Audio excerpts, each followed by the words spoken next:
We are still dealing with the Ogre Child Yamato. Yes, we are. Welcome to another episode of Otaku Don. I'm the host with the most, aka Sleepy Melbourne in the building. Just Charles is here. What's up? We are here talking about chapter 1161, A Love Ballad and a Hail of Arrows. I mean, I guess you didn't want to say hail of bullets. Well, it's Because none probably of these arrow. people are shooting arrows. Nobody's shooting arrows. Yeah, that's true. Oni Child Yamato and the Holy Inari Shrine Pilgrimage Volume 43. They're at the Holy Inari Shrine. This is a really long cover story, and I like it. I don't. It's like we've been following this for forever. There was a lot of stuff going on, and we come into Dragon running away.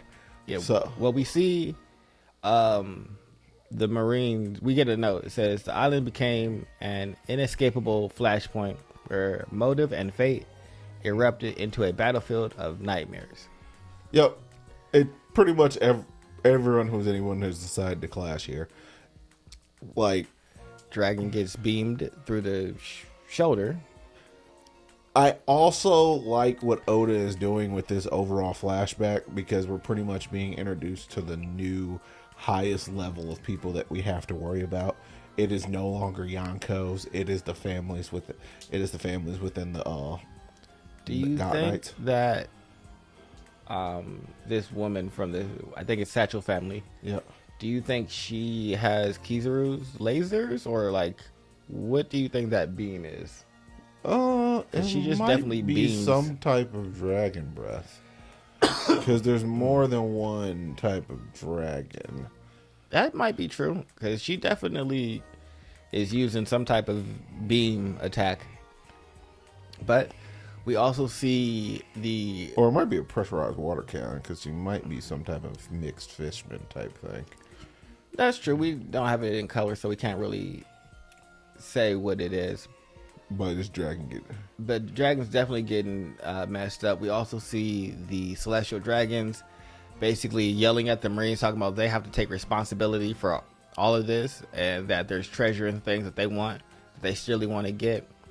So the Marines are trying to get them off. advantage of?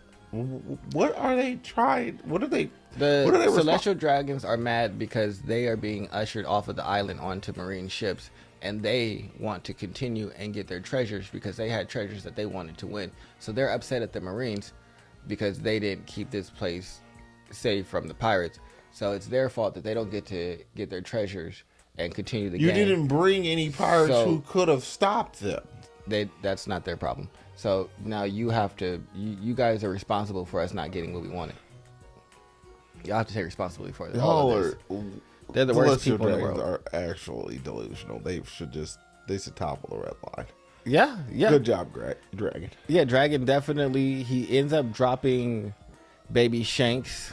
Well, he dropped both children. Yes. But he ends up picking Shanks back up down the line and getting the heck away. It's weird because that Whitebeard decks the girl in the face. we have Saint Maffy. She only talks about one child, like she doesn't know that it's twins.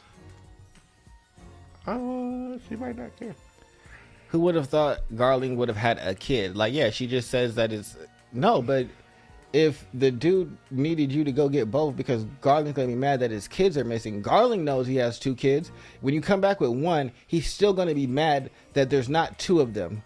I mean, she has plausible deniability because Whitebeard just goes by sent that order. Oh yeah, Whitebeard definitely cuts her in half. It's just like, I'm still going to be upset. It doesn't matter how. You could be upset with the top half of your body. Well, she's not gonna die, more than likely, because they probably still have the ability to regenerate. But Whitebeard, Lin, and How is she going to regenerate? She's not one of the... Yes, she is. She's a God Knight. I know she's a God Knight. She's not one of the... Doesn't matter. Gunko regenerated, and so did Summers. And yeah, yeah. So the God Knights regenerate. So we're pretty sure she's coming back. So it's fine that she got cut in half, but Garland's still gonna be mad that you didn't bring my other kid. I don't care that you got cut in half. Oh my Where's goodness. my other son? You realize, like, technically, their entire, like, wave is the primary thing that I don't like about One Piece a lot of time. Oda's unwillingness to just off people. It's just like, nah, I literally set up a plot mechanism. I never have to get rid of any of these people. Well, no, they can get killed by Conqueror's Haki, or at least damaged by Conqueror's Haki, from what Gaban said. And we haven't seen anyone use Conqueror's Haki on them, so we're probably going to still see that in the flashback, because we have to learn how Gaban found that out. Because Rayleigh didn't use Conqueror's Haki against Somers. He just blasted dude away. So we need to see when they figure out that, okay, we have to use Conqueror's Haki to like actually injure y'all, and all three of us have it. I mean, everybody's kind of young right now, so I know everybody in this picture currently will have Conqueror's Haki. Yeah. Well, I don't know if the Rocks Pirates do well, because, well, Kaido's only really the youngest. They are in the... Oh, the Rocks Pirates get attacked by the other fodder Rocks Pirates that came along, basically trying to make a name for themselves. One of the theories out there is that Ochoku, the one that kidnapped Shaki, basically bribed the other pirates and kind of put it into their head that, hey, you guys should take them down and make a name for yourself. Because realistically, if the Rocks Pirates save Shaki and come back, they're gonna know that he betrayed them. So they can't succeed. Like, he needs to make sure that they don't come back. Well, I mean, I don't even understand. Like, the top half of the Rocks Pirates is so ridiculous. Like, I would have looked at him and literally been like, well, first I would have said, you're right, we should do that. And I would immediately went to Rocks and said, that dude over there is up to no good. He just told us to stab you in the back. I am a pirate. I would have did it if it made a lick of freaking sense. Like, literally insane. Look at them. Like, I mean, yes, and they all get... Like, there's like three 12-foot tall people. All the fodder get smacked away. And Charlotte got her hands on her freaking devil fruit somehow. Because she had Zeus. Well, she already had it. She already had her devil fruit. She got it from Stroyson. Her and Stroyson have been... That's why Stroyson's a part of the Rocks Pirates. Because him and her are like... She hasn't even pulled out the actual sword. She hasn't taken off the bicorn hat. No, she hasn't gotten serious. But we also see Dragon pick up baby Shanks as Garp comes in and basically throws a fist punch at all of the Rocks Pirates, with them deciding that this is going to take too long. It's not. Which fighting him is like fighting Garp, especially at this part. It's just like, I will say that I disagree with most of the fan base who believes that this is like another feat for Garp because he would be strong enough to like handle them. That's not what I think this is saying. I think that this is saying that their mission here is very simple. Shaki, treasure, we out. According yes, Garp could Garp could probably beat all of them up, because as of right now, Rocks is stronger than they are, and Rocks is the equivalent of Garp, and Garp and them are about equals. Now, does this actually matter in the long scheme of things? One, measuring things by feats in One Piece is a fruitless effort, and I don't understand why you guys would even want to do it, because Oda's kind of inconsistent about stuff like that.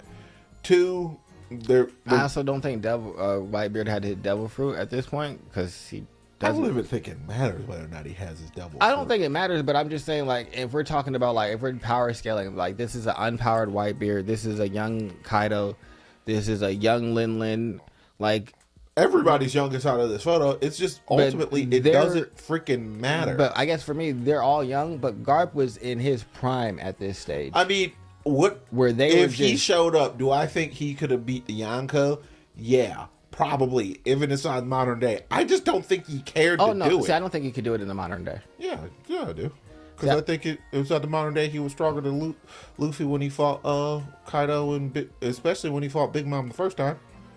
Like, well, I think that I could agree with that. I don't think that strength was enough to beat them, and mostly that is based on the fact that he couldn't beat Aokiji, and it's basically all three of the admirals are equal to a Yonko, because that's the balance, because none of the Yonkos are on the same team. If it was on the same team, then there would be an issue. That's why they were so worried when the two were going to join, because it's like, all right, we can't handle two of y'all together attacking. That's why they were happy that Shanks stops Kaido from coming to Marineford, because they couldn't handle two Yonko together. The Marines aren't strong enough to handle two of them at one Oh time. no, I don't think that Garp cared to beat Aokiji.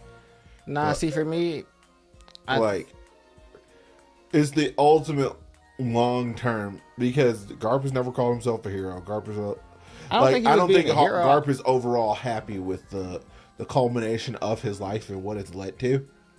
I don't think he's happy with it, and he became very disillusioned later on inside of his life. He wasn't happy. Pretty much everyone around him decided to go a different path.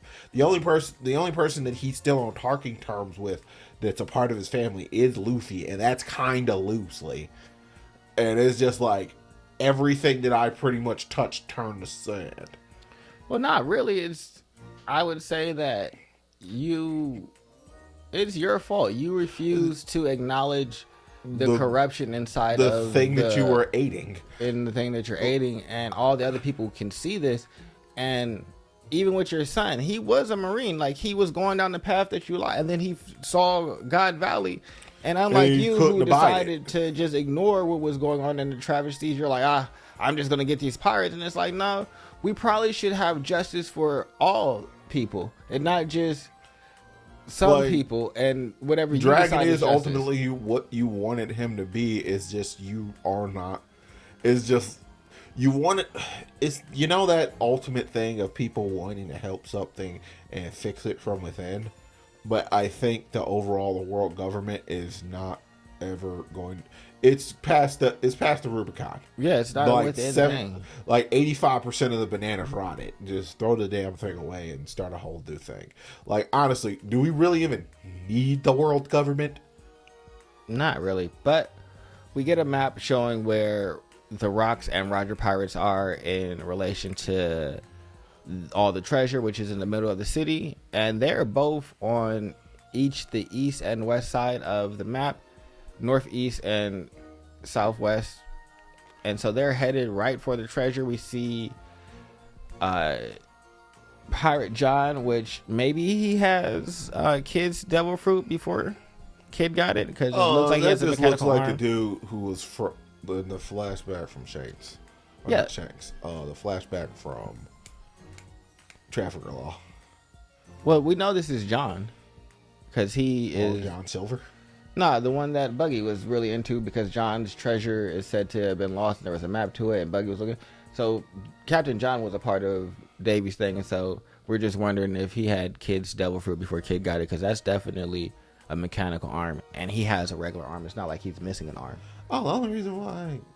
So maybe he covered it up with the machine to use it as like a stronger like weapon. Not sure. I mean, he's using you use magnetism for that, but whatever. Yeah. Sommers and Shaki are having a little bit of a back and forth, with Sommers basically saying, "Hey, Garling is the one that really wants you, and is the only one that benefit from you being alive. So I'm gonna kill you before the pirates get to save you, because that'd probably be the best for me, and that'd have them feeling the worst. So that's what I'm gonna do." So he smacks her in the leg with his spiked club, which is craziness, and then he proceeds to tell her that he's gonna hit her 5 times until she dies. I'm gonna get you 5 swacks, so you enjoy these hits and embrace death. Which is like, bro, you're crazy. What is wrong with you? Yeah, but we get a Whitebeard and Roger clash. Why because Roger is only letting Rayleigh go save Shaki. It's just like, that's your girl. Yeah, so he basically stopped the Whitebeard Rocks people and then told Rayleigh, "I'll leave Shaki to you." And now we get to see Rayleigh looking like a demon. He reminds me of Zoro. Oh no, it's ultimate. That is the biggest disservice that we never got. It's just like, I gotta trade Luffy. It's just like, what do you mean you can't send Zoro along with you? Yeah, he really should have traded Zoro. Like, I feel like him trading Zoro would have been better than Mihawk trading Zoro, if I'm honest. But we get to see him do something similar to Onigiri. It's called a Transcession Higan Crescent, which is a spider lily, red spider lily. And it blasts Summer straight through the wall. And then him and Shockey have a little nice reunion before our boys Gabon and Roger say, "Save it for later, you dog." Guys, we've got Shockey. Grab the treasure and run for it. Oh, is it jacked? Is this where he gets the One Piece from? Is it just like it's all in one piece? Is that the reason why the government wants it? What do you mean? They robbed us and took our stuff and then hid it. Yeah, it's all in one piece. That would be hilarious if it's just all the shit that he took from them. You guys got it wrong. There's no break next week, so I thought it hopefully was coming. we get to see The culmination of this. Yeah, because like, do you want to go back to Elbaf or do you want to stay here? I mean, I don't even know whose flashback this is. It was so it started as Loki's, then we it went to Harold. Then it went to what's her name? No, it wasn't Harold. It was Loki. Then Ida inside of Loki's flashback. You gave a flashback, but I also don't know how Ida would have any of the information about what's happening on God Valley. So I still don't know who now we are listening to provide this glorious It's gonna be a information. real interest. I want to listen to it when they actually. I want to watch it when they animate it To see so I who- can know.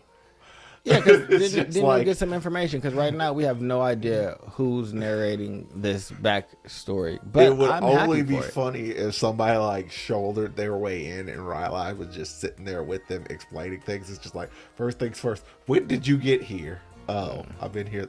Stopper called me up and said there was some problems. Yep. It's just like, so you just hijacked or reminiscing? Yep.